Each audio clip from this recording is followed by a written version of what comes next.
What's up, guys? Welcome to Warehouse Workshops podcast episode 2.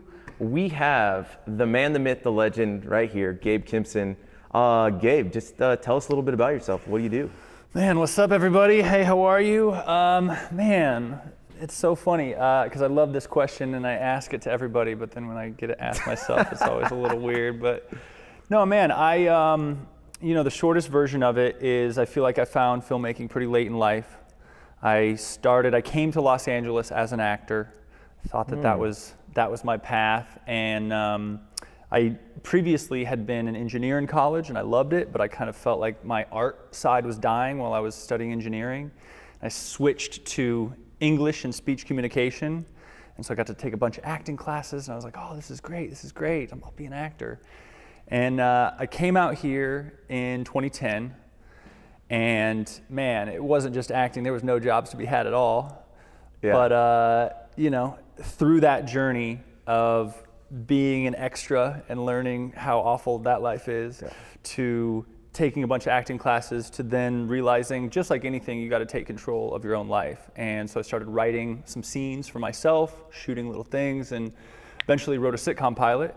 And I loved it. Like, it felt like it was, it wasn't perfect, but it was decent. And we get it filmed and we get it, edited, and it looked like shit. It was just awful. It wasn't funny. It wasn't the way that I thought it was going to be. And now, like, years later, I can look back and the shortest thing that I can say is I wrote it like a 4-camera sitcom, and they shot it like an art house short film. Close-ups of lettuce and shit. And it's like, this. What are we doing here? Sure. But it for the first time really sparked my interest of what a director or a DP actually did at all. I would show up to set, I would talk to some people, I knew the director had a lot to do with it, and whatever, but as far as a director of photography, like, it was a guy behind a curtain, and I didn't really ever think about it. And so after that experience, I was like, all right, I want to at least know more about filmmaking. So I bought a Canon 70D, started taking pictures on it just to learn what an f-stop was, what an ISO was, what is this medium. And honestly, almost immediately, my engineer brain kicked back on. I was like, oh, this is cool. This is actually way better than trying to imagine a scene and be a character and ask all these things and do what I spent for 4 years of, like, motivation and character and all that stuff, which is fun. But at least for me, the way that I grew up, like, I grew up on a farm with plumbers and electricians and contractors in my family. Like, I always had tools in my hands. And the more that I realized what cinematography was, the more I realized that fit my personality. And so, at like 27, I was like, all right, I gotta either get a bachelor's degree or, like, figure it out myself. Yeah. And I chose to be like, all right, no, I think I can, I'll read every single book on cinematography I can. I'll watch every YouTube video I can on my own. And essentially just try to figure it out. And so I put myself through kind of a mini film school. I shot 6 commercials, and then I did kind of like a thesis project that was like a 4-part like web series. And that was, to me, like, it was really, can I prove to myself that I am decent at this, that I like this, that I can figure this out, that there's some longevity in it. Right. And afterwards, I was like, yeah, this is the thing I need to do. And so at 28, I quit my job as a perfect LA trifecta: bartender, model, actor, and personal trainer as well, and was like, no, I'm gonna go all in on filmmaking. And so tough, it was so frustrating, it was so uncertain, I didn't know anybody. Looking back, I wish I would have, like, crewed up and got on a crew and just, like, tried to learn from people, but I just didn't know. And so for me, it was shoot wedding videos, shoot events, shoot anything that people needed to be recorded, I'll do it. Right. I was a sound guy for that first year. I was like, anything filmmaking related, I'll do it. And it, cutting your teeth in that way, like, you're gonna fail so many times. And, everybody knows, like, you learn a lot more from failure than successes most of the time. And so, it was that journey.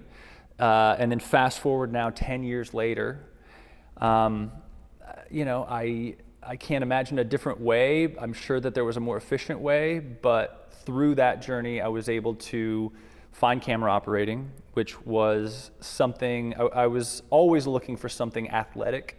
I was an athlete all my life, and I ran track in college. And camera operating, I think, I'm willing to let the comments speak, but I don't know if there's anything more athletic than camera operating in our like quote unquote normal world outside of sports. Like you are holding a 20 to sometimes 70-pound rig, and you have to use your entire body and your brain to do something very specific with it. And I fucking love that part. Like I love it. And when you do it, like people erupt, people freak out. Like if it's done right, good camera operating, I mean, you're painting the image, you're painting the picture. And so that's what I really started with from a professional standpoint. I bought an original Ronin back in the day. Yes, me too. And work that thing. I mean, I'd put, Reds and Alexa Minis on that thing, hang the battery underneath it, just configured any way that I could. And then eventually moved to the Ronin 2 and use that thing as much as you possibly could. And then that journey eventually led me to, I had practiced and played with Steadicam before then, and it felt like I felt like I just wasn't good at it. Okay. I felt like my brain couldn't figure it out. And one of the things that I later realized is that I'm goofy. Like it's just like writing your name. Like if you ask anybody to write their name with their wrong hand, they're gonna feel like an idiot, and they're not gonna be good at it. And so because Steadicam is such this specific thing, like you have to start by just making sure you know if you're regular or if you're goofy. So you were using the wrong hand. So I was on the wrong side. And so my brain literally, I was like, even 6 months of practicing, I don't think I was any better.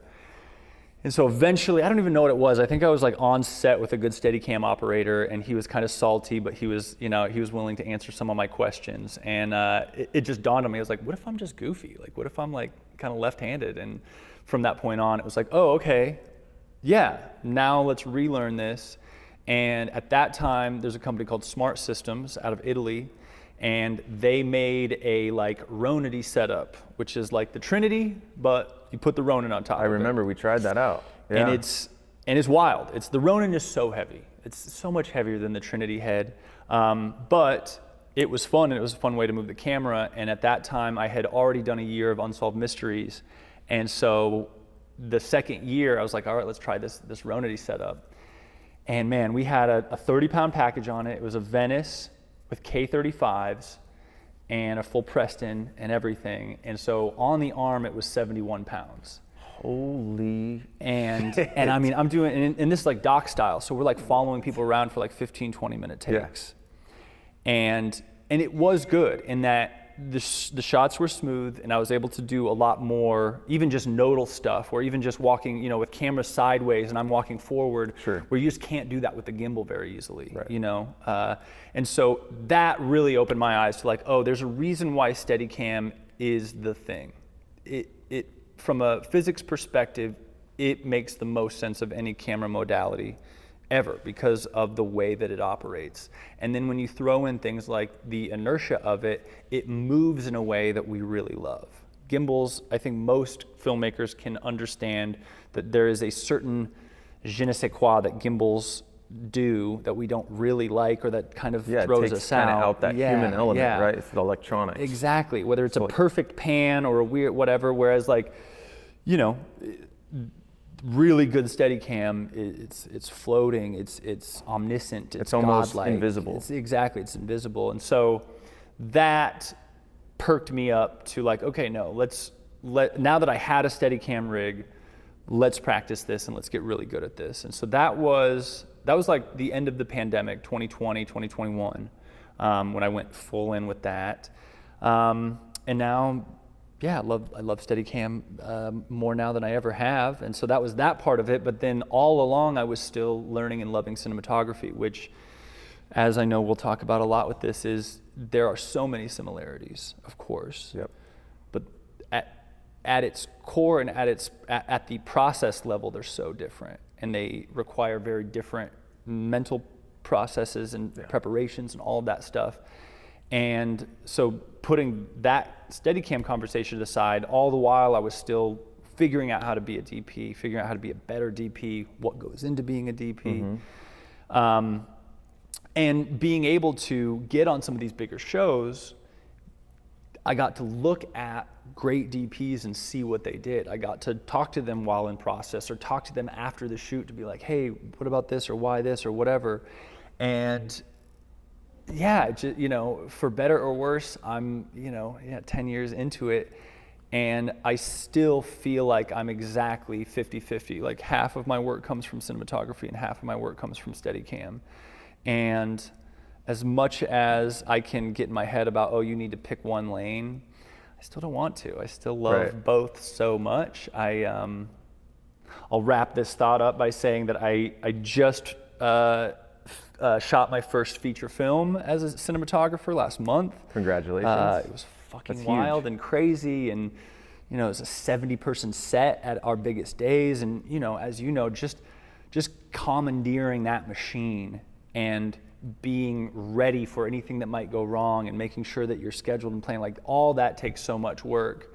And then I piggybacked that off of, I just got back from New Mexico where I was only Steadicam and V camera operator.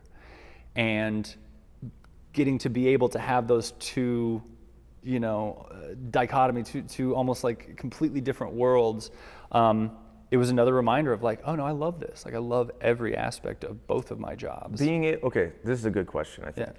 Being able to, say, DP a feature and then hop onto another project as operator, does that give you time to kind of recoup those, like, that creative mind? Because I know for me, if I'm DPing a feature and then I jump right onto another project, I'm just like so mentally exhausted. So that's it, man. For me, if I operate a job, it's like, it's so refreshing. Yeah. Do you feel the same way? 100%. I mean, and I've talked to a lot of DPs about this. Whatever. It's like the role of a DP takes so much mental effort, like so much, both in the preparation, but then on set, like your brain is going 1,000 miles an hour nonstop. At least for me, like I try not to operate from stress, but you will be stressed. Like the weight of a lot of responsibilities will fall on your shoulders, which include just the weight of, did we get the day?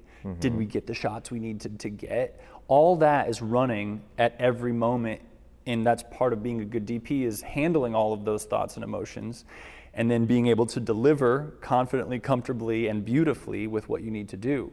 With Steadicam, you have almost none of that, but what you do, it's almost a direct trade for how much wear and tear goes onto your body.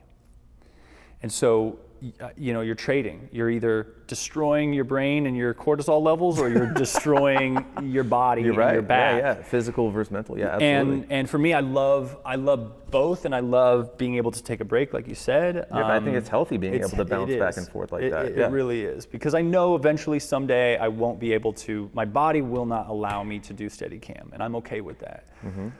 So, and also that means that I just need to be very ready to take on that, like the brunt of what being a big DP and working, potentially having 5-6 major projects on your plate in your brain, and being able to take those on one after the other.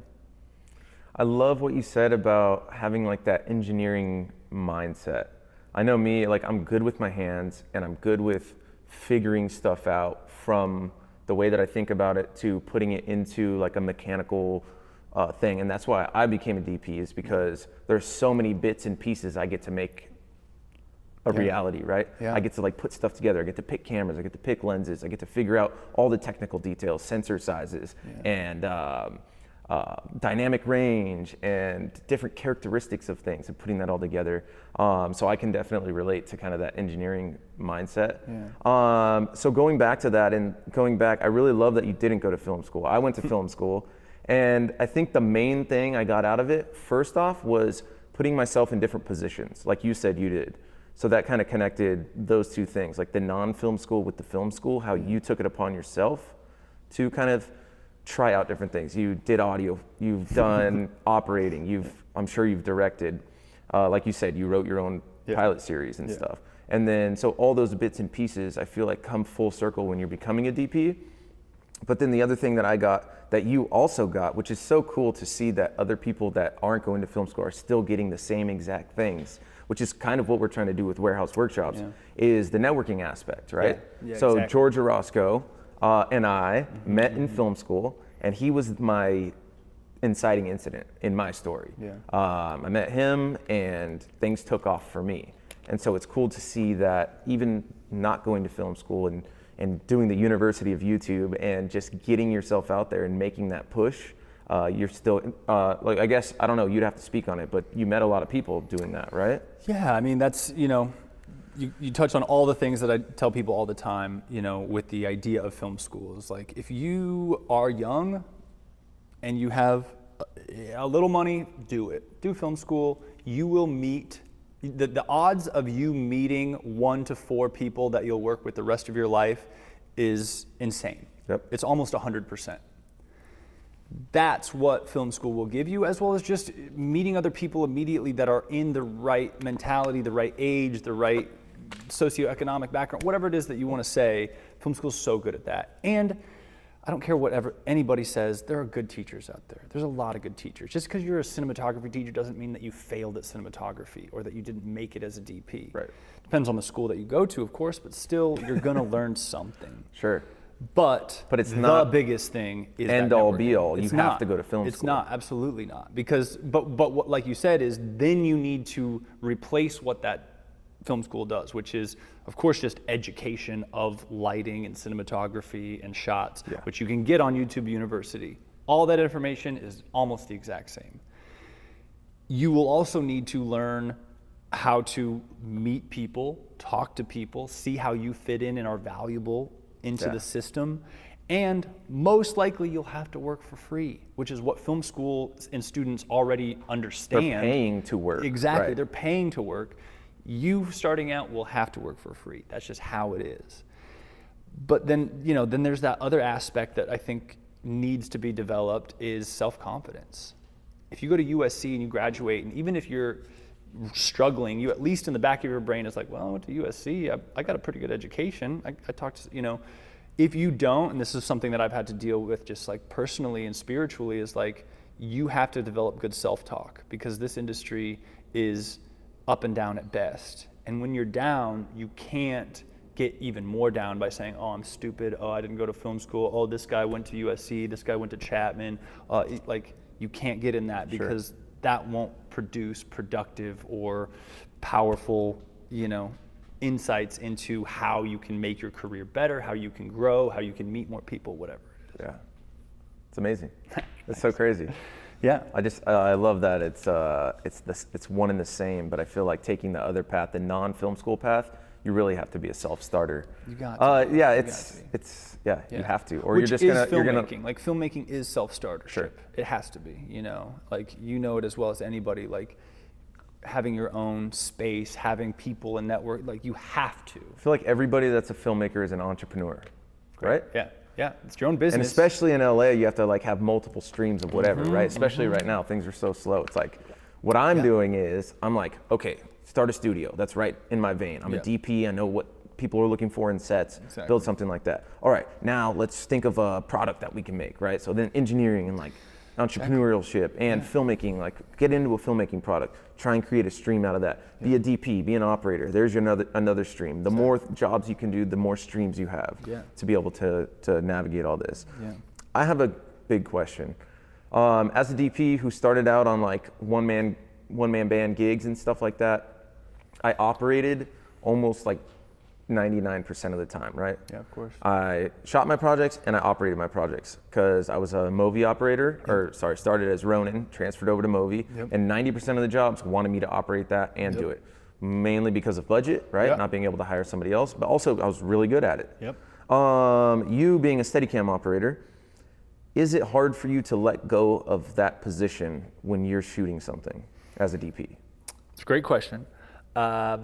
Yeah, man. I mean, I luckily got such an example out of that from this last month for the movie that I was on, because without getting too deep in the weeds of gossip, I started as the Steadicam op for this movie and got 7 days in, and then they fired the DP and asked if I would take over. And It's getting juicy. It's getting juicy. I'll put a little pin in that juicy detail to say that I also regularly operate a lot of my own stuff because of budget. Okay. However, I am hyper aware, and I've been aware of this like fact for a long time because I read it in I don't know, Psychology Today or something, but cognitive abilities decrease by about 30 to 40% with physical activity while you're doing the physical activity. Sure. It's just because of a lot of things, right? Oxygen and blood flow are going to motor skills. The motor parts of your brain are activated, and the prefrontal cortex is not activated. Like, you cannot think and problem solve as well as you can if you It's are like doing texting and driving. Exactly. You just can't. You just can't do it. And I tell this to DPs a lot as well, who, like, I understand completely if you want to handheld operate, that's such a thing, it's such an intimate thing. Most DPs are good at it and they know how to do it and whatever. But I'm regularly like, look, use my body and my brain to do that, because you have so many things so many problems you need to solve. Sure. And the moment that you do a physical thing, you have less bandwidth to be able to solve those problems. Mm-hmm. For Steadicam, it's even more, right? Like, I'm exhausted during it. I'm hyper focused, of course, but there are plenty of times after a take that I kind of like feel like I blacked out, and I'm like, did we get the thing we needed to get? I don't even remember, like, you know? Because you're so focused on the framing, you're so focused on getting that move. Exactly. Yeah. And so the dream among dreams is that I never operate when I DP. I don't think I'll ever want to be an armchair DP, and I very much am, you know, along with deacons, in that you, like, there is like a spiritual thing of while you're operating camera and you're feeling it and you're touching it and you're this close to the actors and you're all of that. But the ability to stand behind two large monitors and see it for what it is just allows your brain to just clearly understand the story, what's not working, what's working, all that kind of stuff. So all that to say is, for this feature, I was very committed to being the Steadicam operator and doing as well as good as I could possibly do. I get asked to take over. My initial desire, or my initial request on that first call with the director was, hey, we need to hire a Steadicam operator. I can't do both. And they're absolutely. It's like, thank God. But we had a really big Steadicam day the first day that I took over. And I think it's 24-hour notice. Do you have time to be able to communicate what you're looking for? Like, or did you even have time to wrap your brain around this project? No, absolutely not. How much time did you have from the time that you stepped up from Steadicam to the time you shot your first day? 48 hours. Oh my God. And then trying to bring in another operator and communicate now the stuff that you barely even know because you just transferred over. Exactly. That's pretty wild. Yeah. And yeah, without getting too gossipy, because this is going on the internet forever. Sure. But I knew of an operator that I loved, that I had worked with before, who was like my hell yes. He was good for the entire shoot except for the first day that I was taking over. My God. It's like, okay, fuck. Right. And so, we get to the first day, and unfortunately the operator that I got, because I had asked 15 operators, nobody could do it, everybody was booked, it was painful. It was painful because he just wasn't quite equipped to do the work that needed to be done. And in that moment, I could feel myself almost, doing that, like, just give it to me. Just give me it, I'll do it myself. Which I knew that I couldn't do, and it would have been much more awkward, whatever. But I guess just to go back to your question and what really sparked it is, like, yes, there has been those times, and I will also say that in the times that I do have a good operator, or just an operator that is aligned with what we need to do, there's almost nothing more satisfying than knowing, like, he can't argue with me of telling me, like, oh, that shot's not possible. Like, if I think it's possible, because I'm a Steadicam operator, then I know it's possible. You can't bullshit me. So then it becomes like, okay, well, how do we do this? What do we need to do? How do I need to change? What do I need to move? I'll move the blocking. We can change the blocking to be able to get that shot and to be able to collaborate with a Steadicam operator in the ways that we did for the last 2 weeks of the movie was incredible. Like, those truly were some of the most exciting moments on set for me, where I would have an idea, he would probably +1 it to be like, oh, but we could do this or this. Yeah. And then we would do it. First take was close, not quite. Second take, oh, we got it. Third take, nailed it. Fourth take, nailed it. We're moving on. You know, like those kind of moments where like, oh, I'm so glad I have this like toolbox to pull from as a Steadicam op, so that I can also be faster in the moment to know what's capable, what's not capable, what's a good idea of using a Steadicam, and it's like, no, this is not a Steadicam shot. Why the hell are we thinking this? Yeah. You know, those kinds of things. So yeah, the long answer is like, yeah, I feel like I'm happy to pass that off to a good operator. I'll always, though, have my Steadicam brain in the back of my head being you know, this and this. Yeah, did that take you time to, because I know for me, it took me like a year to be able to let go. Did that take you time like that? Because it was just, I think it was just for me, I came, for so long I was doing both by myself. Yeah. And so like, it's almost like the slowdown. Yeah. You know, like I'm up, doing it myself, doing it myself. And then a cold turkey stop for me was like, for one, it felt almost like something was being taken away from me. Yeah. And for two, it was like learning how to communicate better. And I think it was good. It was growth as a cinematographer for me. But did you feel that at all? Yeah, man. I mean, it very much goes down to the communication thing, and I think it's the trust thing. It's just like anything in filmmaking.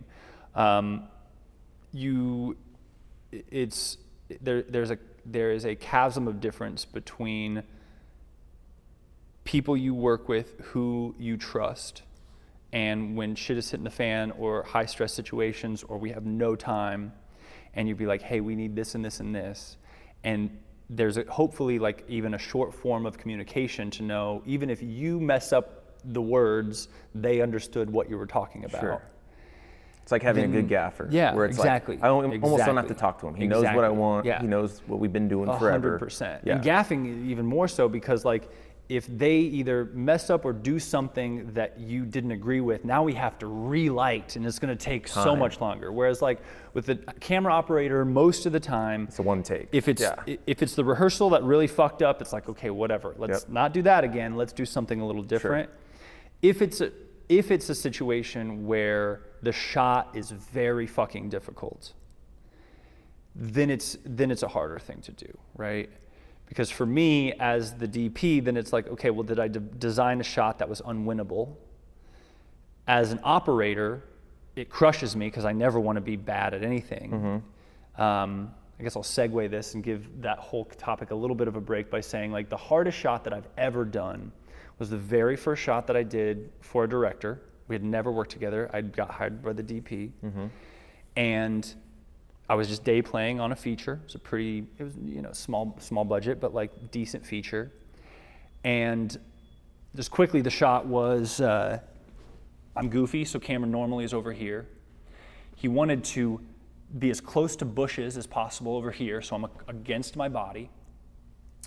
Anytime you're close to anything, those lines you can really see, right? Like if you get close to anything, you'll see how much drift a Steadicam. You want to look like you're the best Steadicam operator ever, just throwing a wide lens me in the middle of nowhere, and you're like, yeah, look at how beautiful this is. Yeah, and move fast. Yeah. But yeah, we creep over these bushes. We find a mailbox. We follow the mail to the lady. She turns up, and all of this, and then we continue for probably another minute of that shot. Well, it was just a fucking really hard shot.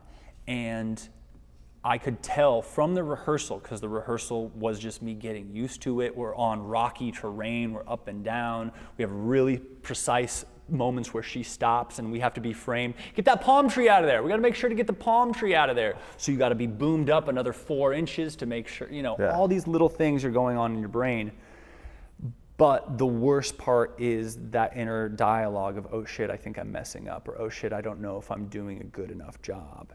And if you have that thought and you're the DP, it's almost an impossible situation to win. It's just going to keep going, getting worse and worse, you know. And so, yeah, long story short of like being able to like separate, to have a camera operator that you trust, and having a DP that in that situation, you know, there's millions of things that we could have potentially changed, but being able to be the DP from the objective standpoint to be like, okay, I know what we're trying to do here.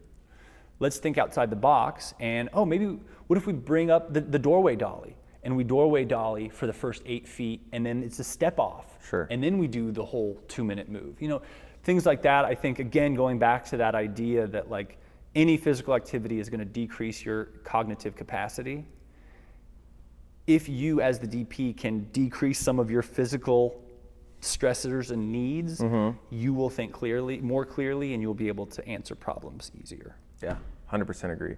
And that just took me a while to learn. Yeah, unfortunately. As we all do. Yeah. You know, I mean, with me, I feel like, I don't know, I was just like so into like, maybe I was too engineer-minded, where like the social side of filmmaking took me a little longer to figure out. I feel like kind of segueing off of that topic into kind of the respect in filmmaking topic, that also took me a while, because I was just like so into like perfectionism, and like no matter what it took, I wanted to scream at people, or like, what the fuck, give me the fucking camera, you know, like, and so obviously I didn't say that, but I did take the camera a few times, and I did do that, and it took me a while, and it's something that I really want to drive in, is that respect on set is I think the number one thing as a cinematographer, like being a good leader and being able to talk to people and communicate your vision. So it kind of just pulls off of that, right? Like definitely. Being the DP, not an operator anymore, but being able to confidently and accurately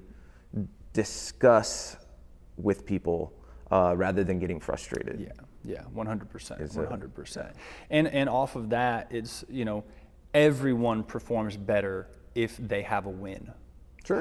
However that win looks. And if you can get your operator, get your gaffer to feel like they are winning, they're doing a good job, they'll continue to want to do a good job. That's how the human brain works. But if you're tearing them down constantly, it's the same thing as not getting your wins as a DP. Exactly. They're just in your head, and they're going to be in their head, and the rest of the show is going to be a nightmare. Exactly. Yeah, 100%. Or people are walking on eggshells. They're afraid to make a suggestion. They're afraid to make a bold choice. You know, before any shoot that I do, I try to make it a point to tell everyone that everyone is a filmmaker here. Every single person on set might have an answer to a problem. And I want every single person to feel like this is their film, because if you get that, you'll have a better product, I promise you. Yeah, 100%. And then I feel like if you are started out in the bad way, there's ways to change that around, right? It's like step off set, take a break. Oren Soffer taught a workshop here. Someone asked him a question like, what do you do when things are just not working? And he's like, what do I do? He's like, I take a 10-1 and I get in there and we'll put the link to that little section here so people can watch it. But he's like, I just take a 10-1. I take 10 minutes and I just take a break. And I come back to set and I tell the AD and I communicate saying, hey, we need time. And if you have a good AD, you know, they will give you that time to 100%. Take a break. And then you can communicate after you've settled down from all that. I think that's so important for anything, whether you're too stressed, frustrated, whatever. And of course, you know, time permitting, if you're racing the sun, that's just part of the game, baby, and you better buckle up. But similarly, like my brain operates very quickly, and I like it that way. But I'm luckily in my older age realizing that I'm not thinking my best in those times most of the time. There is a difference between flow and overstressed and overthinking. And then just quite simply, there's problems that can't be solved right away. Like it's so many complex problems that we face. And so similarly, I'm now just getting into a habit of like, same thing, 10-1, step away, whatever it is you need to do, stop thinking, don't go on your phone, don't go on Instagram, and just sit there. Just sit there and go over the scene, go over the problem, go over the emotions that you're trying to get. And at least for me, I'm 100 out of 100 of being able to come up with something. It might take me a couple minutes, but it's way better than just trying to like throw a bunch of gack at the wall and try to like just yelling at people and like, why this? Just like, no. Like truly take 2 minutes and I bet you'll have a better solution in your head. Definitely. All right, I want to talk a little bit on Steadicam, but then I want to switch over into like DP gear. Great. I want you to break down some frames for us. Great. Because I think that'll be really exciting because your work's insane. The creator of Steadicam, Garrett Brown. Yep. What kind of like respect, how do you feel like being so Steadicam oriented? Like, yeah, tell us just like, you've obviously done research and you've seen all his first rigs and stuff. Yeah. I mean, it's so What's funny. That mean to you? Like, I think I have a problem with idols. I don't like to idolize people, but the longer that I've done this and the older that I've got, the more reverence definitely that I've came to. I think part of my issues with idealization is that I feel like I wish I would have come up with it. I feel that. Because at its base, a Steadicam is an insanely simple tool. Yeah. Like insanely simple. Like it's as simple as like a screw that's just a rotation of a plane around a cylinder. Like if you think about that, like that, the engineering of that is so simple. Like the Steadicam is just a single point that is a triangle, right? That you have two weights, ideally of equal weights on the bottom, and then one large weight at the top.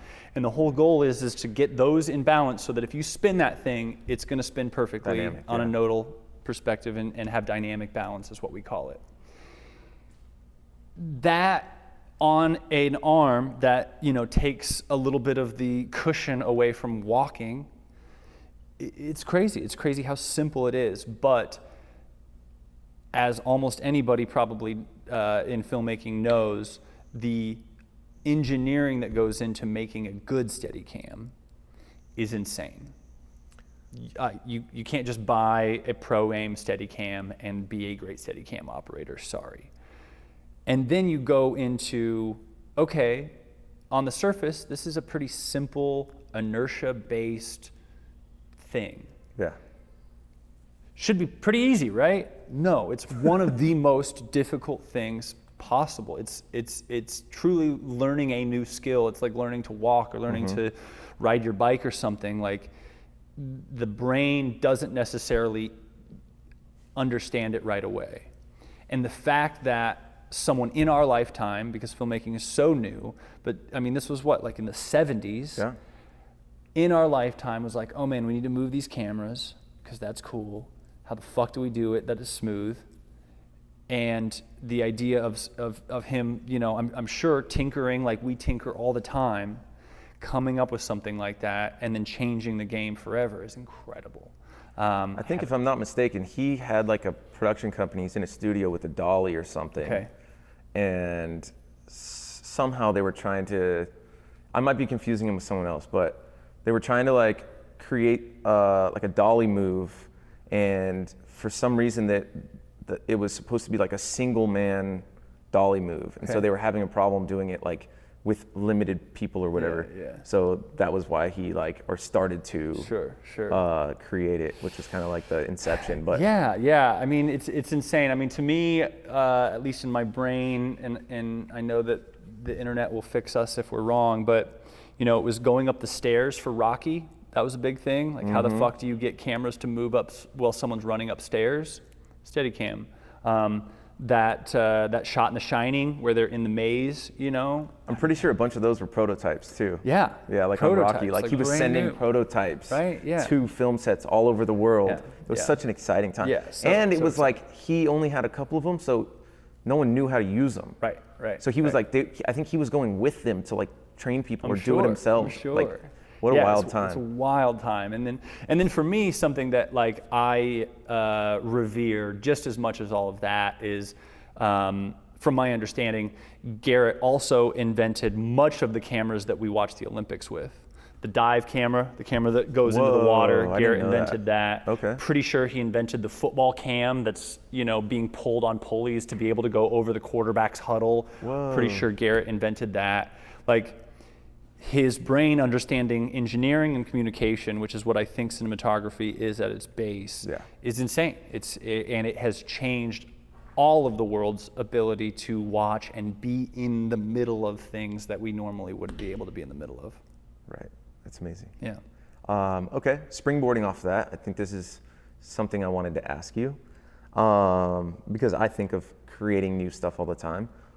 What is it you think would be, or have you thought of other features that you would like to create or see created for Steadicam? Like what could be a good addition, or like what would you like to see as like the perfect Steadicam?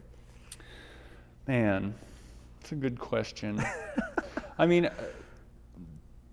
the only thing my brain is going to, or at least like what we have seen, right, is like a Trinity situation where we can boom that camera and we can move it around, the tilt-to-float for smaller things. I think that that is, you know, very cool. I think that something that makes sense to me that I've thought of that I feel like we're probably close to experiencing is, you know, gimbals have that magnet mount that we see, right? So we'll see the jib shot, and then someone will pick up the camera, how it can just pop release off. the magnet. Sure. I feel like we're a couple years away from a Steadicam version of that, where if you needed to pop it off the Steadicam via a magnet because of a long, quick, weird shot, you know, that. How does kind that of work? thing. Is it like electromagnet where you can It's just turn it off? electromagnetic, so obviously there's a lot of electronics involved that we wouldn't want to fuck up, but I thought about that, but yeah. But I think that would be know. cool for everything. Like if you had that mount on everything, Yeah. right? Yeah, It's tripod. kind of like quick release, but it's Tripod, easier, quick right? release, It's just yeah. like hit a button, it pops off. It goes onto a dolly, pop off. It goes Yeah. onto the jib, pop off. It goes on to this and that. That'd be Exactly. cool. I like So, that. you know, maybe something like that. That'd be cool. I don't know. I mean, truly, like when I first started gimbaling, when I first, you know, understood cameras, and I was like, oh, cameras are cool. And then got the original Ronin and was like, oh, this is great. And truly, if you have a camera package under 5 pounds, you can emulate a lot of Steadicam shots. And you can even do, you know, a side profile or a tracking backwards and then wrapping around someone. Right. If you start getting heavier, you just cannot do that. And the inertia of being able to pan nodally doesn't exist in a gimbal. It took me years to just, even going back to the word reverence, to have a reverence for Steadicam, to know and be able to respect all the moves that a Steadicam can do. It's crazy. And in a matter of less than a minute, I can go from above my head to at ground. my feet. Yeah. Not in the same move, at least for regular Steadicam. Trinity, of course, you can, but like the ability and the quickness to be able to change that camera height, to be able to go Don Juan and do a running shot if I need to, like there is nothing that even comes close to being able to replicate the utilitarianism of what Steadicam can do. I agree. I think it's an absolutely amazing tool. Have you seen that new thing where it's like almost like a Steadicam and a jib? Like it extends. Do you know what that's called? Innovatech or something. It's Eastern European, somewhere over there. Yeah. How do you it feel looks about cool that? as shit. I'm very hopeful for it. It's very bulky, from my understanding. It's very expensive, but it looks really cool. Sure. And it's essentially a robot arm without having to program the robot features, which is cool. Pretty crazy. Yeah. So new stuff's being created all the time. I think I'm excited. I don't know about you, about Always. 10 years from now. Yeah, I mean, I don't know what that looks like. I mean, I'm sure we could talk for another hour about just what that looks like, but Yeah. the fact that, and it's scary even for me who benefited from the democratization of filmmaking. Like before 20 years ago, owning cameras and lenses were just not even thought of to be an owner op.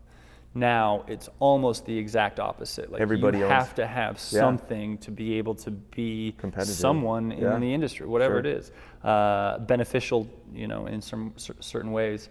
And I say this a lot, mainly for my own anxiety, but like, just because the pen and the paper have been around forever doesn't make everybody a writer. Just because these anamorphic lenses are more accessible doesn't mean that a bunch of really great DPs are going to be out of the job because they're going to be replaced by a bunch of kids. Right. That's just not how it works. You still have to, of course, have the talent, the skill, the expertise, the experience, the network to be able to pull it off. I agree. Let's switch gears. Switch gears. So as a DP, you've been doing commercials, music videos, features. Got a feature. We got a feature. You have a style to me that is like very, it just feels very natural and very soft and controlled. Thank you. Wow. Which is really hard to do. Thank you. You know, we're making stuff out of artificial stuff.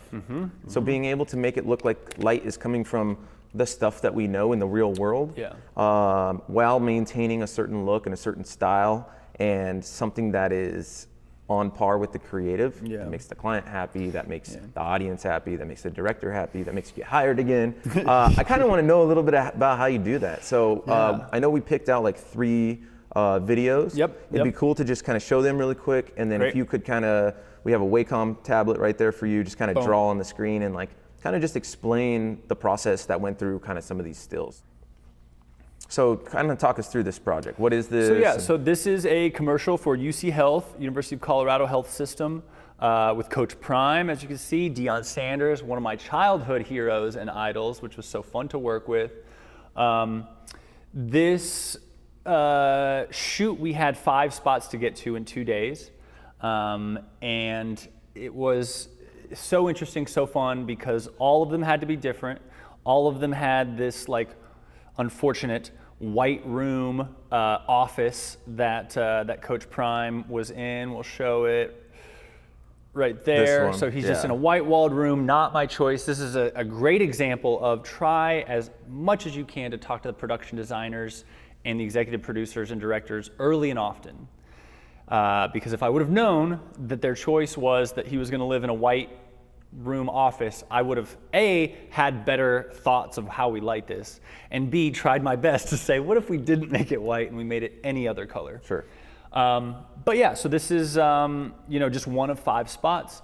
So fun. We had Coach Prime just for 1 4-hour chunk. We had to get all of his spots. And then the other spots of each location had a little bit more time, all shot in studio. So all, every single light was thought of and made a choice and dialed in as much as we could, which sometimes is a good thing and sometimes is not. But yeah, I guess let's go back to the wide of the green room. So this one is, the concept was yoga. They had given me this room that only has 2 walls. That we're both looking at. So yeah, the good news of this set was that it had windows. None of the other sets had windows, which inherently, is frustrating because windows, you can motivate lighting, you can hide lights behind those windows. So at least for this one, I knew that we had windows and I was like, thank God. Also though, means that you need to look at those windows. And so, shooting into the corner was really the only way that I was gonna be able to do this. What'd you guys shoot on? We shot this on my Alexa Mini LF. Okay. On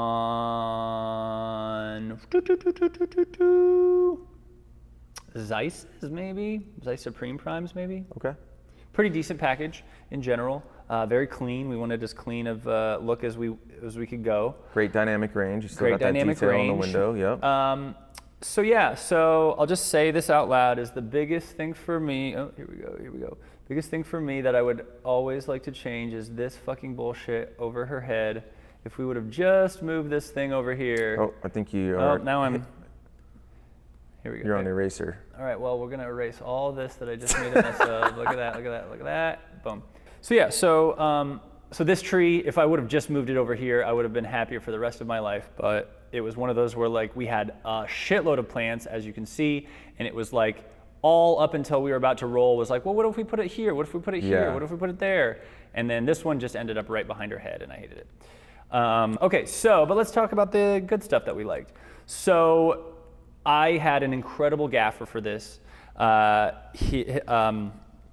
Jesus Christ, David Strong is his name. He is in his 60s. He's worked with Mark Irwin, who Mark Irwin DP'd Dumb and Dumber, and there's some or there's something about Mary, and like some classic movies. David is the sweetest. Also, a little fun fact: his brother started Quasar Science. Interesting. Anyway, so David knows lighting, knows everything. So for him, I started this whole thing with saying, all right, David, I know we want so much light coming from back here, and we want to hit this wall. Okay. And so he was like, great, T12. So we have 1200 watt tungsten hitting that wall. Next, I was like, all right, well, we definitely need some room ambience. We're in a black studio. Even that T12 isn't going to really be bouncing around enough light to feel like. So his suggestion, and I didn't even know we had this, was we had that light tile, an 8x8 light tile above her. And the just irony kind of is, like as if like you were bouncing light off the ceiling. Exactly. And what that did is it just helped fill in a lot of this stuff, like fill in naturally some of that stuff down here. We're down here, fill in some of this stuff that would have probably just been total darkness if we wouldn't have had a little something. But again, the irony, or at least the crazy thing for me, was that thing was, I think, turned on at like 3%. Like it wasn't much. 0, it was weird and dark. 10%, it felt like it was a toppy, overlit bullshit. Just slight ambience. Slight ambience. And that's honestly the greatest compliment I've ever gotten is from that, Justin, saying like, I am painfully aware of lighting. Like I can't turn it off. Right. And for me, always my goal is to make it look like it's invisible, to make it look like it's natural, that it's, whatever. And I've had to undo that, especially for things like horror films or music videos or wherever, where that's not the goal. The goal isn't to hide it. The goal is to make it as poppy and bright and crazy as you possibly can. Sure. For me though, I want it to be soft and natural. And for the biggest thing is like my thing always, the thing that I'm always going to be looking at, which is what I think most of the audience looks at, is the face and the skin. And so if lighting is doing the right thing on the skin, then I kind of actually lose sight of the bigger picture sometimes. But for me, the things that I love about this frame is this kicker off of her head right here. This is coming from a probably a 2K through a frame just outside of this wall, as well as so this is a set wall right here. So this is a set wall. So it ends just about right here. So we have all this stuff to play with. Right. What you can kind of see right here on the ground is what that kicker is doing to the ground, which I was okay with. Sure. It looks like it's coming through a window over there. Exactly. So that is this kicker right here, which I think gives so much dimension. If we didn't have this, her face feels very flat, and that's my enemy. Next thing, just her key is being done by a Sky Panel 360. And for me, I am always trying to think about what the logic of lighting is doing, which again can get me into trouble because we don't always light logically, especially for like a Western where we're always going to backlight with the sun. But for me, I put that 360 right on the ground so that it would feel like if this sunbeam is hitting the ground, then anything coming would actually bounce back up. And so this key light here is actually coming from low. It's a 360 through a 6x muslin that just gives a very nice soft glow on her. Feels very, smooth, natural, nothing crazy. You can see here how soft you can see the dimple in her chin, which how soft and sidey that is. So that's our key. Okay. Over here, this shadow side of the cheek highlight is actually from our overhead. That's from our gentle, as well as a little bit of kick from our T12 off the wall is causing this shadow side highlight, which again, to me, we've got dual edged face. That's going to look three-dimensional 100% of the time. Is this are we shooting into a corner here? We're shooting into a corner, and essentially this is the wall and this is the wall. We were as wide, I pulled the camera as wide as we possibly could, and we knew we were going to push in a little bit. So we were on a dolly, on a 4-foot slider. So what is this, like an 8 foot and an 8 foot? So you got like 8 foot of window and then a 8 foot of wall? I want to say that there were 12 foots or 10 foot. foots. Okay. Yeah, with I think 10 foot ceiling, maybe an 8 foot. And I love, and it feels to me anyways, like that light tile up there was a little cooler. Light tile was cooler. It was cooler. Absolutely. And so we've got a that just- T12 who's just rocking T12. We Right. just let it be, and then we balanced everything else from there. So this back here actually is a 20 by 20 ultra bounce that a 360 is bouncing into. Because we didn't have enough to do really anything, and we're like, And that was for cooler me, as well, right? That was giving cooler us as the well. blue So sky. for me, it's just like, oh, this is just kind of sky out there. Whatever Yeah. the fuck it is, we can't really tell. So all of that is doing a lot of work, of course, but the je ne sais quoi of this shoot, I think, is in the eye light as well as what's hitting the ground. Should we skip to? So yeah, Can we see her eyes? so really you can start to see this right here. So see how this is even a hard shadow right here, Yes. you can tell. So there's a hard shadow there, but there's not a hard shadow on her face. And so we have something that's just hitting her legs because she has these pants on. And as most people know, fabric just eats light. It's not gonna reflect it. And so I wanted her to not feel like this blob that was kind of just floating Flat. in the Yeah. shit. So we have a light just hitting her pants. And then you can fast forward to the eye light, the close-up. We knew that we had this close-up. This was part of the breakdown. So here in the top part, I still got this darn eraser. There we go. So here in this top part is my Sky Panel S60 into a 6x. That's just my normal key. But down here, that's the je ne sais quoi. That is a 650 bounced into cardboard construction paper. Because if you go back to our wide, our floor is brown. And so if I would have Right. just bounced into white, she would have had a bright white eye light. And to me, that I think would feel weird. Doesn't and make so sense. Yeah. I and David as well, we were both like, how can we make this feel softer? How can we make this more natural? And we both at the same time looked at this cardboard roll that was just beside us that was probably wrapping furniture, and we're like, let's grab that. And so just off of frame, and here you can actually see down here, am I gonna be able to? Down here, this is the studio floor, this little black spot. Sure. That's the studio floor. So just outside of that, we have like a 4x4 on the ground and then a 650 Fresnel just pinging hitting that right off the ground. And you don't see any of it in the scene other than her eye light. And I loved it. Wow. That's pretty amazing. Cool. Otherwise, cinematography stuff, we had that, the close-up shot was a probe lens shot. We got within an inch of her eyeball for the close-up. That was very fun. She was a trooper. Otherwise, we're just moving in this whole time. We're moving in this whole time. Sorry, let me. I didn't relight for anything. I knew that I wanted the wide, the close-up. Because we were moving in, I didn't need to relight for a close-up. I didn't need to. The only time that we ever relit was for this POV shot, or kind of over her shoulder to look at. And one time she has it on the ground there, and then one time she has it up. Nothing too crazy to say, other than the only thing that I added for that was, if you go back just a little bit, to this, to the hand. The cell phone shot. Only thing I added to make sure that we had was just this highlight right here on her thumb. Otherwise, her thumb blends right in with the background, and we don't know what the fuck we're looking at. Right. So the only addition for these turnarounds was this highlight around the thumb. Okay, cool. Looks amazing, dude. I think it's like I said, it's invisible to me. That's the goal, baby. Which is awesome. And I'm learning some stuff too. I didn't even know that bouncing like into that brown paper, like thinking about it, like I would have just been like, maybe bounce something off the floor, right? But then it's not going to be like a nice highlight. It's gonna spread throughout the entire eye. So just keeping it kind of contained to that 4x4. Yeah. Super smart. Yeah. Let's move on to the next one.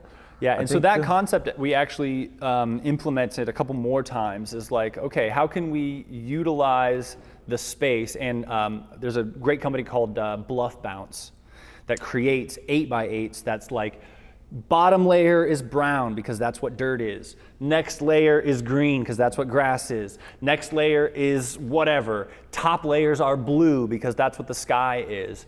And that just, like, to me, that was one of those things similar with the Steadicam thing of like, fuck, why didn't I think of this? Right. So like we have here. Boom. And they make a bunch of different kinds, but if you want That's so smart. stuff that looks realistic, that doesn't look lit, this is the type of thinking that I think needs to be done. Right.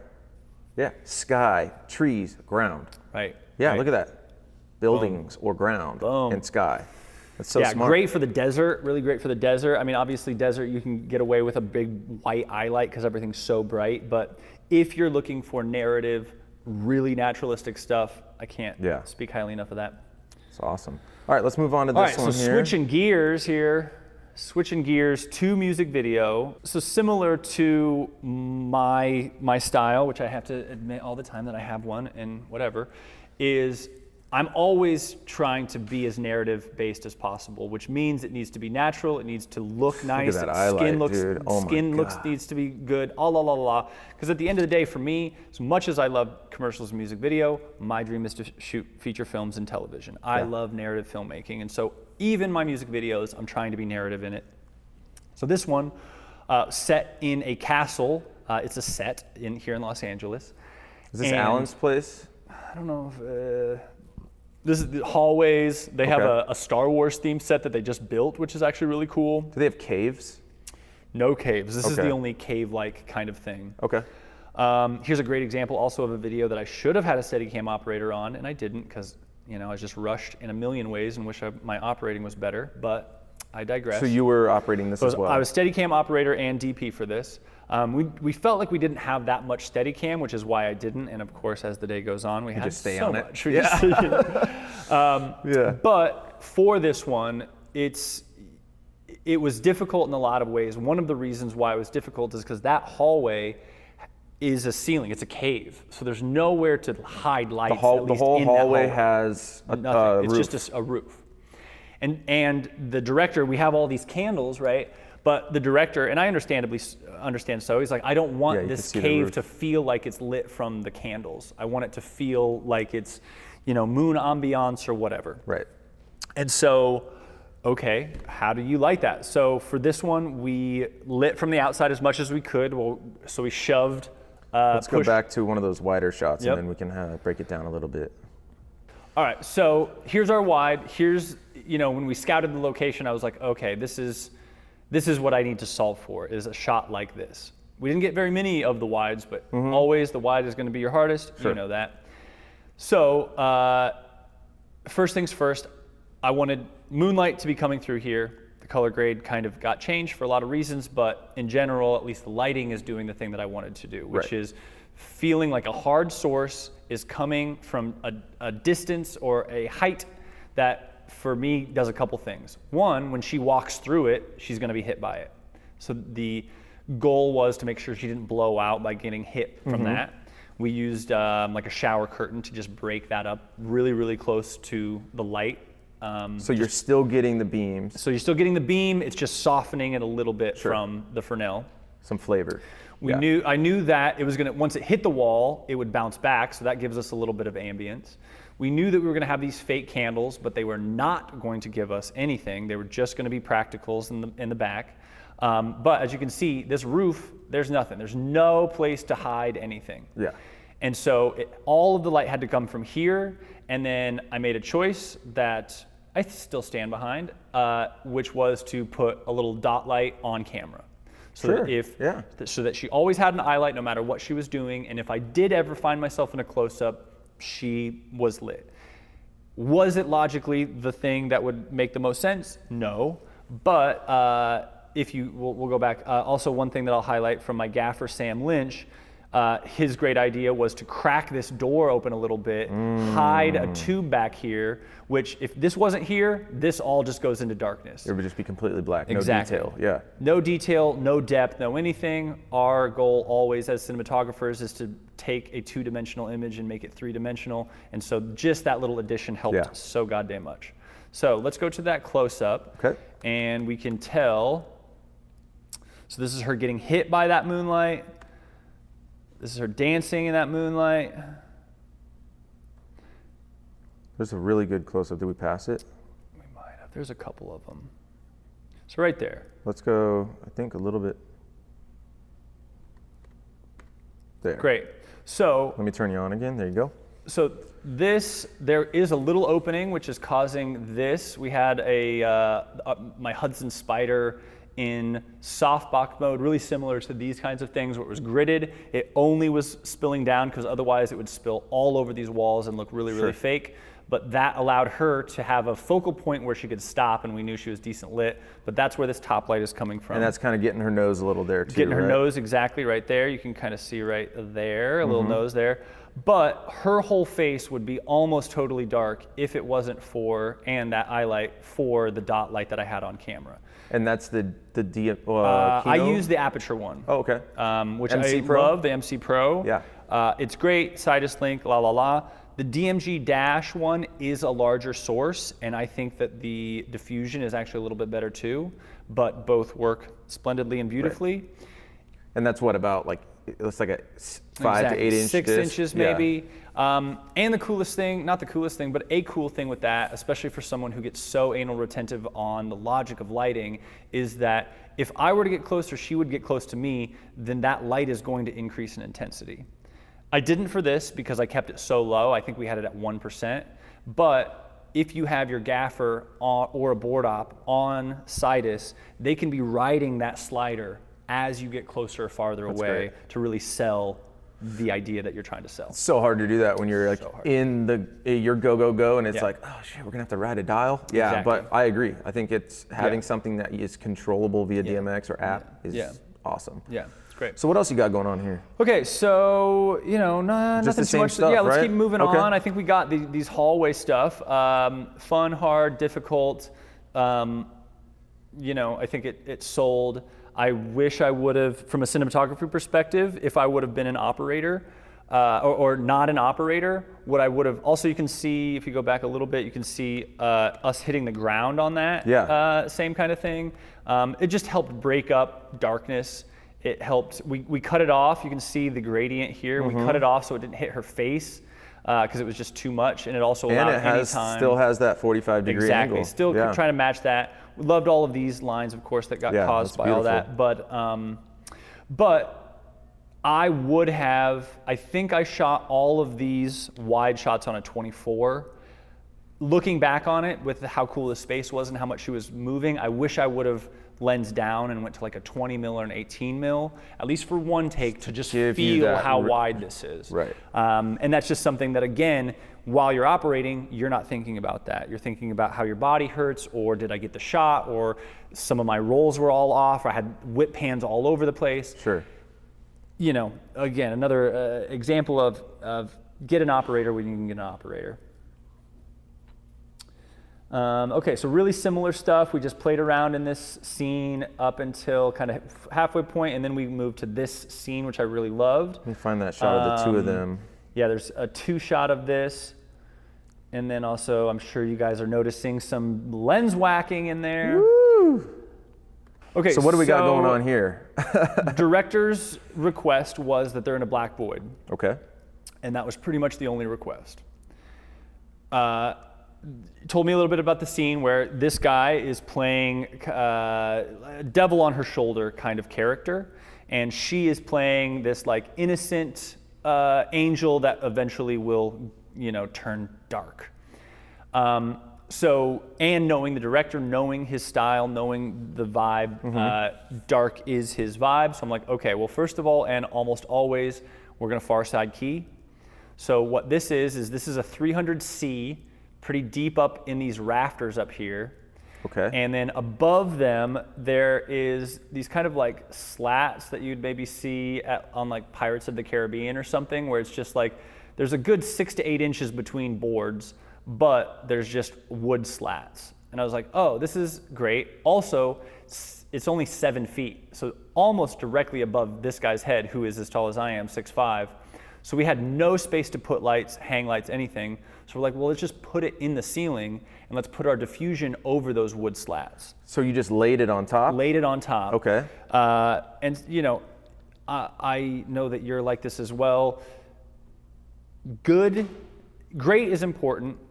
Good is more important if it can be done fast. Absolutely. And for this particular shoot, we had no time. And so trying to imagine making a goalpost, figuring out how to put this light behind them to light them. No, utilize what you have, utilize what the space is giving you. Yeah. So we just laid that diffusion. So it's an 8x8 of probably full grid, I would say, maybe half grid, with a 300C that is blasting into that. And the rest of everything else that's doing work is very fun. Her outfit, all her white wings are what's giving him his beautiful kick right here. You have nothing else. We have one, every shot we are using a CRLS 2x2. Okay. For this one, I believe that there's the white side that is maybe bouncing a little bit, and So just below camera? yeah, just below camera. And honestly, we might not even, because I think that you'd see it if we did. I think this one might just be a one single light thing, and maybe we had one out of here that we thought might give her a back edge. Right. But I don't think it was ever strong enough because of what the light was already doing. Yeah, because I see something on her neck, like on her throat right there. Yeah, that's exactly it. Yeah. This is probably that CRLS. Just behind that's him. Just behind Yeah. him. That's catching. We didn't even put another light. It's just catching what the above is doing. So this is essentially a This one light is setup. as simple setup as you can do while placing the actors in a good place. It's so Blacking beautiful. out. We had a 12x12 solid behind them because we would have seen the wall of the castle. The director wanted it to be a black void. Okay. So yeah, so that's that, and then you can I want to go go to to her the close-ups. close-up. Her close-up was beautiful. So here, all explain these- this really quick. So the director and I talked about it before, but we really didn't have a good solution on how do we fuck this up? How do we make this not look so sterile? And he's an incredible VFX, Ryan Valdez is his name, an incredible VFX artist, and we knew that he was going to help enhance a lot of these shots with VFX, but it's a 3.5 minute song. What else can we do? And we shot the first close-up of this, like in this setup, and it was fine, but even for me, I was like, this is just too beautiful. This is just plain, Let me boring. get to that really quick. Not boring, and even him, The one like of her? Yeah, both her and him, right? If you just look at those shots, and if we play them out a little bit like that, right? This is a beautiful shot. This is lit with the exact same setup except for this catch light, and all of her face that's lit up is catching that light with this 2-foot CRLS and bouncing it back onto her. We kept it just above her eye line. You can kind of tell by the angle here. I wish it was round. I'm a big stickler for round eye lights, but that's just not what we had. But my big thing. But I like that you shaped it kind of more diamond-like. At least, Yes, it's not sideways like a square. At least it's a little bit diamondy, which kind of lends itself to the vibe of the piece. Yeah. But I guess one thing that I'll say is like, A, how simple of a setup this is. B, it drives me crazy if light is coming up the nose and it doesn't make sense for it. Mm-hmm. I can logic myself into circles all I want, but most of the time, especially for anything beauty, even if I'm bouncing something, get that bounce above their nose so that at least here there is a shadow. Yeah. Just one little thing for me. And then you are still getting a Rembrandt. This is not a Rembrandt because of how soft it is and how close it is, but this is still technically, we could still call this, a Rembrandt triangle, even though it's so goddamn big. Yeah. But this whole cheek obviously has a shadow. And if I would have bounced from down below, we would have lost all of these shadows by her lips. We would have lost that nose shadow. And I just think it wouldn't have hit the vibe. I think the eye line placement would have been off. Yeah. So you're saying when you got into this, you shot the close-ups, and you were just like, it's just too sterile. Too pretty. It's just too beautiful for what the song, and people can listen to the song, it's a little bit rough and rugged. Okay. Those close-up profiles, same exact shot. All we did was bring in, so she wasn't even in this shot, so this white eye light is the white CRLS bounce that we caught. But otherwise, we're doing the exact same thing. It's just that 300 through an 8x diffusion far side. Right. And then same thing here. Hers exact same thing. Okay. And now you don't have them directly under that light, right? That soft No, light, you have them pushed It's actually to like, camera? it's almost as far this way as we possibly could because of how big the source was. The source was probably only 4 foot by 8 foot, Okay. maybe, just because of the way that we laid. But again, as all you good DPs know, this camera side cheek is the thing that matters maybe the most of anything in cinematography. And if you have a shadow, it will look 3-dimensional. If you don't have a shadow, it will not. Right. And so, yeah, we pulled them about as far away as we could while still getting some light right here. Okay. Awesome. And then I wanted to talk about, really quick, And then, what are we yeah. seeing here? What is this? So what you are seeing is a lens refraction from the light. We are doing a tale as old a time called lens whacking, which is where we are taking that lens off and just letting a little light creep in. You're on PLs here, right? We're on PLs. Which is harder to do. It is and it's not, and I'll tell you why it's not. So if you play through this, you will see that a lot of these things, are perfect circles and perfect lines. Okay. Because of the way PL mounts work, they are perfect circles, and that's what causes all of those like perfect lines.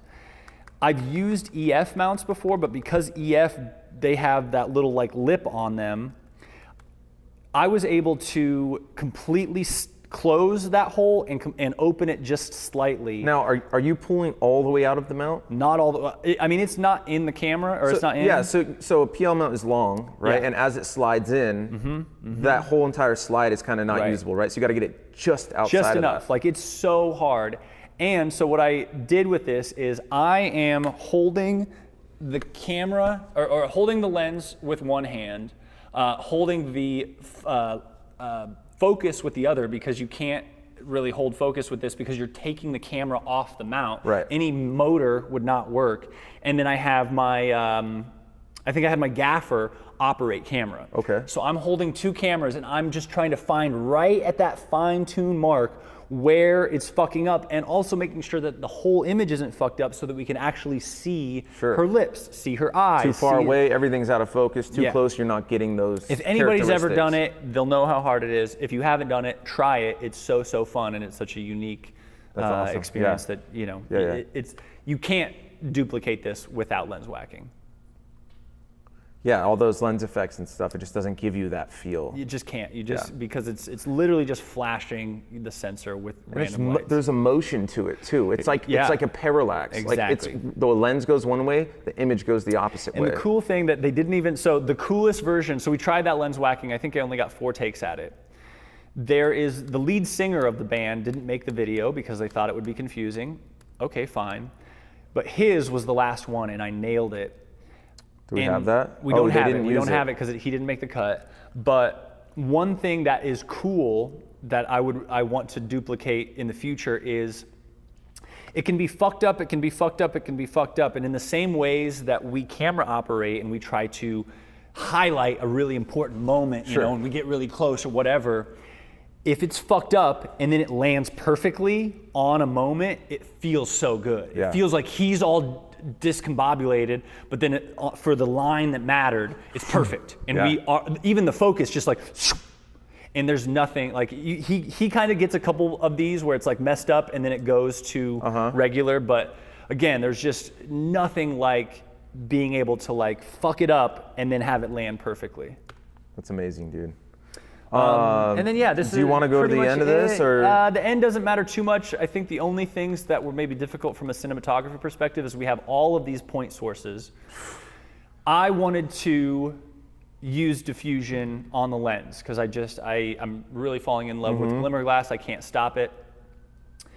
The heavier I went, the more all of these point sources, and you can't really tell, but you can kind of maybe tell up here, every single one of these point sources was a flare.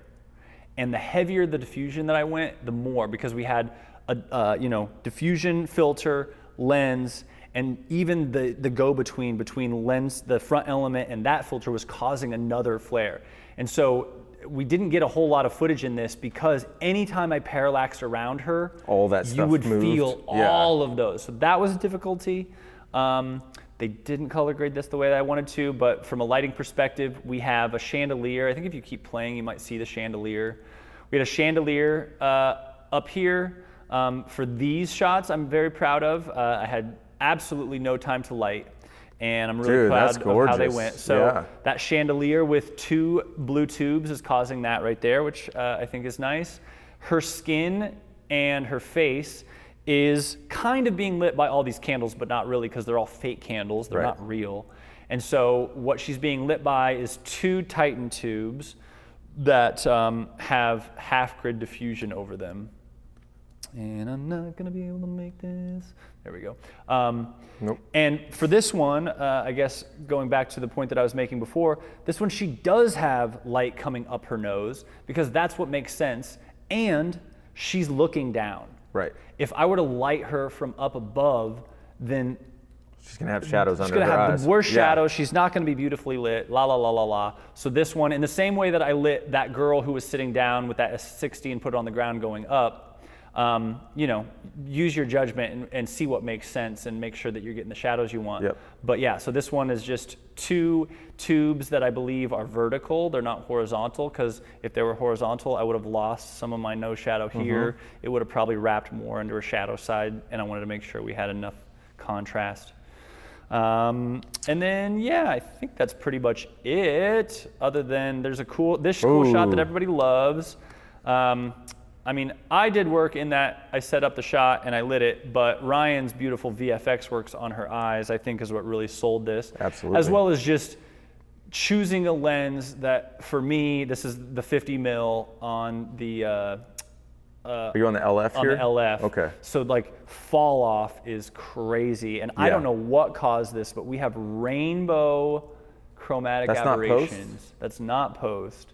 Whoa. Rainbow chromatic aberrations. I don't know what hit or what. It could have been post, you know, with something, but I loved it. I actually kept it. I took it out and I was like, no, there's something about it that fucking screams fucked up to me, and I love it. But yeah, this is truly just that 300 that we never moved with the 8x8 diffusion and placing her. And for this one, I would have actually wished that I would have placed her even further over, but she's a beautiful girl, and you can kind of flat light beautiful women. Yeah. But the big thing was for always is just like, at least I had a shadow over here so that we can tell dimension of the face. Absolutely. I know we're running low on time here. Okay, let's cook through. Let's get one more out of this. I like this one. This kind of switches gears. This is a little more poppy. This switch gears. This was This was difficult for me in a million ways. 1, because it is poppy. 2, because we had to light a giant space. As you can see, we had to light essentially a high school auditorium. We're playing prom, or we're playing a wedding, or whatever you want to say it. Giant spaces are difficult to light, and you have no time. You do giant spaces all the time. You know what I'm talking about. I had a plan going in. I had a lighting diagram, how to start. I could not make the pre-light day. Okay. So when I got there the next day, it was not pre-lit the way that I wanted to, in most of the ways. So you gave them your diagram. I gave them and you talked to them. Yes, and I love the gaffer. He did such a great job, but I think it was a combination of a lot of things, which included just, it took them half of the pre-light to just unload, get set up, get things going, you know, whatever. The classic tale of not enough time. Exactly. And so when I get there, that means that I have only one day to light this and shoot this, which is fine. We have, let's call it 4 hero scenes that we know we have to get. The first one was this one, which we can call the tropical this one here? Bar oasis scene. Okay. As with a lot of music videos, our artist is going to go through hair and makeup. She's going to go through wardrobe changes, and so you got to kind of know, okay, well, we have this amount of time, and then she's going to be in hair and makeup, and you have this amount of time to shoot what I'll call these like the main scenes, right, where a lot of our comedy is going to be taken, our yeah. storyline, our dances, and then we had this scene, which is band performing up on stage scene. So how many setups? So at least for those, you know, we had 3 main setups. She eventually gets kicked out, and so she gets drugged through the back of the place, and you know, so that was kind of a setup. But yeah. at least for, you know, the main stuff, it was these like 3 main setups. Okay. With some lighting changes like this on-camera mic and, you know, yada, yada, yada. But also very fun with this is that it's a narrative-based music video. We of course needed beauty shots and beautiful performance, right. But the director and Bonnie herself, they lean on comedy and they want to tell a story, they want people to laugh, and they want to see a lot. That's much harder to shoot. It's way easier to just shoot an artist singing and do it 100 times and then cut together the best performances. So for us, if you want to go back to that like tropical oasis that we started with, so easy and hard to light. Color grade does not look great on this monitor, but you can see some of the we got it better. recording in there, so we'll throw that up. It's a little better, but also I didn't have control of this color grade. It did eventually get to a pretty decent place, but the biggest thing with this that I will both say and that I will learn from is, I'll start by saying, I think for now and the rest of time, I'm gonna try really hard not to hit face with a color light. You can hit, at least for beauty and for females, you can hit their hair, you can hit their outfit, you can hit their body, but face, for a lot of different reasons, just doesn't quite translate. Luckily for this, I had a huge source. We had two Nova 300s into a 6x of muslin. Okay. We had a 600C into a softbox that was gridded. Those were stacked next to each other. We had a China ball hanging just over frame that had another 300C that was helping get that skin popped compared to the rest of the scene. Okay. And then we had I want to say it was a 600 or something that was essentially our sun that's creating all these really nice, beautiful backlights and edges. Sure. And then we had an Amaran 2x1 that was just a fill side, and it's causing this eye light right here, which was actually nice. I didn't want to add it because it crushed a lot of my contrast. Right. But it gave a good eye light, and a reminder to myself and all of us out there is that you aren't lighting a static human or a static frame. They're gonna be moving their face around.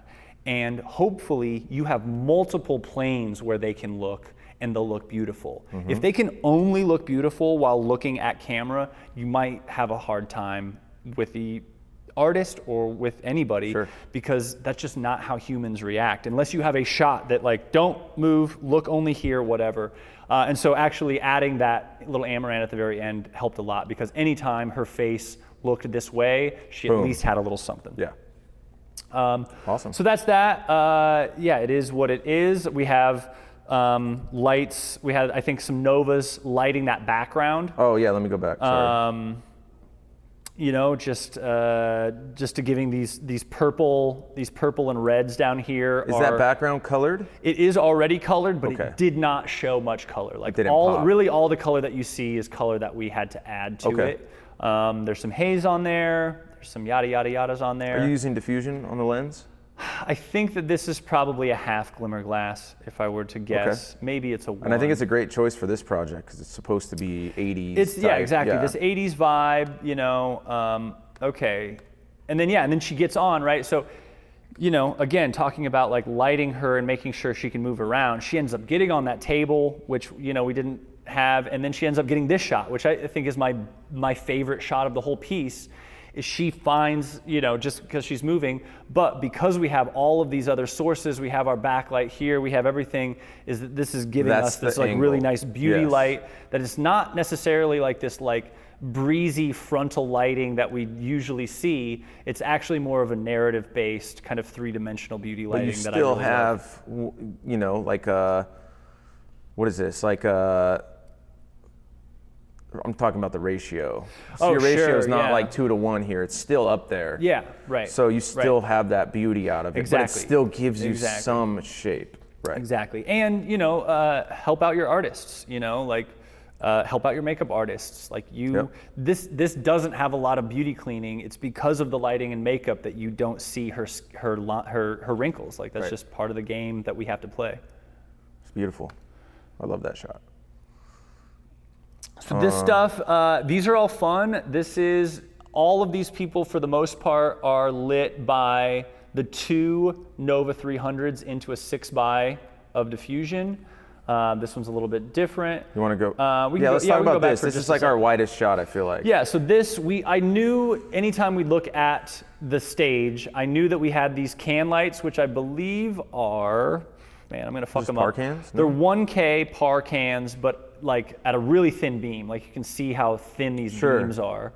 So that's a special par can that does Special that? par can, I don't know what it is. Maybe, I don't even know if these have degrees on them like they do have Lecos, but I just knew that I didn't want them spilling all over. I think it's the bulb. Okay. So they have different bulbs with like, Right, you know they have how different- headlights yeah, have yeah. like the different shape on the glass? Absolutely. Yeah. That's exactly it. So I knew that I just didn't want it spilling all over the scene. I knew I wanted to highlight our singer, both when we were seeing him or when he was just in the background. And I knew that for the most part, some of these would play as backlights. Obviously, our groom here is getting backlit by one of those lights. Overhead is a 300C with a China ball. Okay. That's just daylight. That's what's causing a lot of this stuff. And then again, I just, for this, they were like pink is our big thing. So I actually double backlit with some 150Cs from Aperture, just straight naked Fresnels. I tried to imagine how they would maybe light in the 80s. And so I tried to naked hit them with some things. But knowing all the while that our main color contrast, which is duplicated in their outfits here, blue and pink, I was doing blue and pink in my color as well. Yeah, it's great. This is kind of just, So this is fun. The here? only change in this from the other shot is that I'm hitting him with a 19-degree Leco. Okay. That's the only change. And no diffusion. No It's hard. diffusion, just hitting him Stage with it. lighting, Loved yeah. it. Stage lighting, exactly. Okay.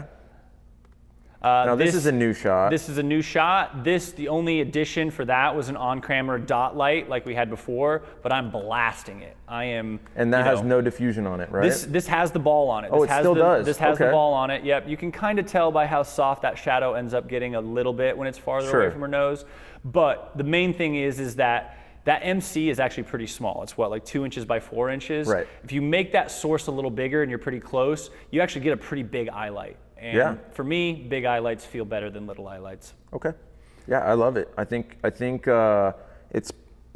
almost vignetting out, right? And it's like causing your focus to come to her here. Exactly. And it's giving you that like, for me, it's like that 80s photo shoot, like film camera with a flash on it, yes, right? exactly. That's like on-camera flash was what they requested, and I was like, well, video doesn't do on-camera flash, but we can have an on-camera light. Yes. And I think it's at 100%. Like it's about as bright as you can get, so that it's the only thing, and you have so much fall off. Like by her, it's not much lighting. By here, there's zero light hitting. Right. So that's just what's so fun about lighting like that. Yep. Yeah, the inverse square law. Exactly. Yep.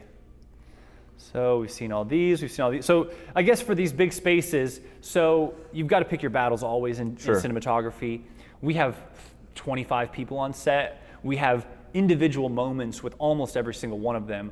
I knew certain areas just you have to light the space, not the face. Yeah. And so for this, we knew we could get so much out of just hanging that China ball above, having our backlights, and we racked, there's probably 10% of the music video happens in a scene kind of like this. And something we didn't touch on, you have a disco ball. Ooh, so that's you got great, a yeah. Leco going into that? Exactly, so we actually had 2 Lecos going into that. You can kind of tell by these discombobulated lines. Sure. But same kind of thing, we knew this going in, but I think I remember we didn't have our Leco on it yet, and the scene was boring. Like if you play this, see how much those little lights move. It's giving you everything. It gives you so much of the vibe of a party vibe. And so get a goddamn disco ball and change your life, truly. Okay, here, same lighting as his. Same lighting, right? So she gets to step into that Lico. Yep. She's beautiful. He's beautiful. It has Bada that bing, bada 80s boom. stage lighting vibe. I guess I feel. can change a little bit topic of, so I did operate on this one as well. We had no time, like always. I had to shoot this entire scene on a 35 mil. So I had to close-ups, wides. So any of those close-ups is me as top as I could go with my Steadicam, getting her face in there. Right. And yeah, I guess the only takeaway is like fight for a close-up lens if you can get it. If you can't, make sure the lens you choose can be versatile. So this one, I could be a wide, I could be close, and it all cut together. Right. Yeah, that's why I love the 35 millimeters. My favorite lens. It's great. It's the most versatile lens. Yeah. You can get close-ups that aren't too weird and stretched out, and you can also just pull back and get those wides, and it still feels you know, for wide me, enough. as and a it lot still of gives you the DPs depth love, of field you need. That's exactly what I was going to say. Is like this, we're actually pretty close. You know, we're just in a cowboy here with her, but because I'm at an f2, all this shit is bokeh out and beautiful, and I think that it's a nice frame. Yep, gorgeous. All right, and so yeah, it pretty much wraps up here. I guess the only thing that I'll say is, as it gets difficult, is so now we have to start lighting other things. We have to light this fight scene. I have to look at the ceiling, which is a goddamn nightmare. I don't think they ended up using the full wide because like I just didn't have. So you got your pipe and drape it in the frame here too, yeah. And yeah, part of it is just, okay, well, we don't have a lot, just do your best, and hopefully you can hide it in the edit. Yeah, but I mean, it feels like the same world. Yeah, and that's the goal, right? Is just to make sure that it feels like it's the same world, feels like it's the same movie. So here is us just following her out. This is the worst lit of the whole thing, and it was just, that was it. We had 1 hour to film everything, and there she is. Follow her out with the Steadicam. Still, you got that on-camera light that saved you there. On-camera light that saves us. And bada bing, bada boom. Yeah, because it feels like to me, this shot and that performance is like someone with that on-camera thing that's like just doing like some film. They're like getting we event talked coverage. about it on the day of, should this be Steadicam or should this be handheld? I think that it would have felt more modern if it was handheld, which would not have, I think it feels more of the time that it's Steadicam, for whatever reason it is, I don't know. But I do watch this back of like, oh man, some of those shots, maybe they could have been handheld and it would have added more energy to it. But, you know, hindsight's always 20/20. Dude, We're always going to keep thinking about it. I think it was awesome, man. I really do. I think, like I said, it's just, obviously this one is very contrived lighting. Yeah, because it calls for it. Exactly, and that's something that I respect so much in you, is your ability to like, contrived, or however we want to view it, is light a scene with, 20 lights sometimes. I mean, I'm sure you have 40, 50 light setups. Yeah. And you have to understand lighting, and you have to understand the goal in order to find that fine line between this is natural or this is heightened and this is like the vibe we want to work with. And I think that's why we use so many lights.